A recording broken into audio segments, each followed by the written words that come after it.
Selamat malam Bapak Heri. Assalamualaikum warahmatullahi wabarakatuh. Saya akan menjawab pertanyaan UAS mengenai penggunaan pendekatan baru mengenai pembangunan di Indonesia yang fokus pada kekhasan Indonesia.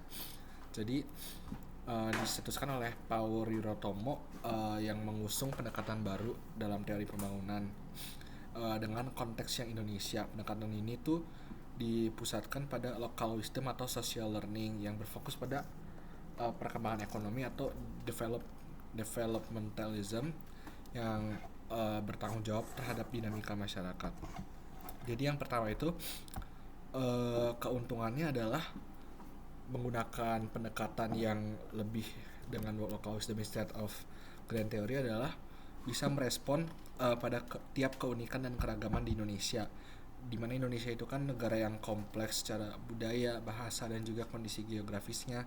Dan pendekatan grand theory yang bersifat universal ini seringkali nggak kompatibel untuk mengakomodasi keunikan dan keragaman tersebut. Jadi pendekatan baru yang berbasis local wisdom ini memberikan solusi yang lebih sesuai gitu dengan konteks lokal, kearifan lokal seperti sistem pertanian di Bali, pengelolaan hutan di Kalimantan misalnya, atau gotong royong di Pulau Jawa, yang menjadi contoh nyata bagaimana di Indonesia itu masyarakatnya telah lama mengembangkan strategi pembangunan yang berkelanjutan dengan selaras lingkungan juga.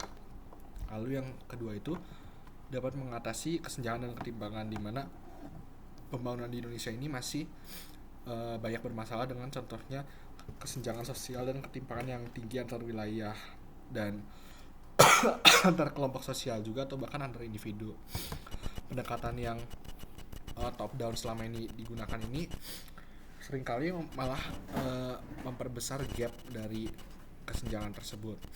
Dan pendekatan baru yang mengedepankan partisipasi masyarakat dan social learning ini memiliki potensi baru untuk mengatasi masalah ini, di mana dengan melibatkan masyarakat dalam proses pembangunan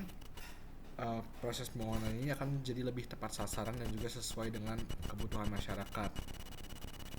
Ya, contohnya misalnya program pemberdayaan masyarakat di daerah pesisir untuk membantu nelayan dalam upaya pelestarian sumber daya laut, atau misalnya program mandiri PNPM yang memberikan kewenangan kepada masyarakat desa itu untuk bisa mengelola dan juga merencanakan pembangunan. Lalu dapat membangun ketahanan sosial juga, di mana di Indonesia itu kan rentan terhadap berbagai bencana ataupun krisis sosial, dan pendekatan yang baru ini menekankan social learning dapat meningkatkan ketahanan sosial di masyarakat, di mana melalui proses belajar bersama masyarakat itu dapat dibekali dengan pengetahuan atau kesigapan untuk menghadapi tantangan-tantangan perubahan tersebut, seperti itu. Lalu manfaat lainnya adalah mendorong inovasi dan kreativitas, di mana pendekatan social learning ini menciptakan ruang bagi masyarakat untuk bisa terus berinovasi dan kreatif untuk mencari solusi atas permasalahan pembangunan. Misalnya sejalan juga dengan semangat developmentalism yang menekankan pentingnya pengembangan sumber daya manusia terhadap teknologi gitu misalnya. Lalu yang terakhir, mewujudkan pembangunan yang berkelanjutan. Keuntungannya itu pendekatan dengan teori yang lebih menitik beratkan local wisdom itu berpotensi untuk menciptakan pembangunan berkelanjutan di Indonesia, di mana pembangunan yang berkelanjutan itu memenuhi kebutuhan generasi yang ada saat ini tanpa mengorbankan generasi yang akan mendatang, dan juga bisa akhirnya memenuhi kebutuhan mereka, seperti itu. Jadi pendekatan baru dalam teori pembangunan yang diusung oleh Paul Wirotomo itu sangat relevan menurut saya di Indonesia dengan kondisi yang kompleks.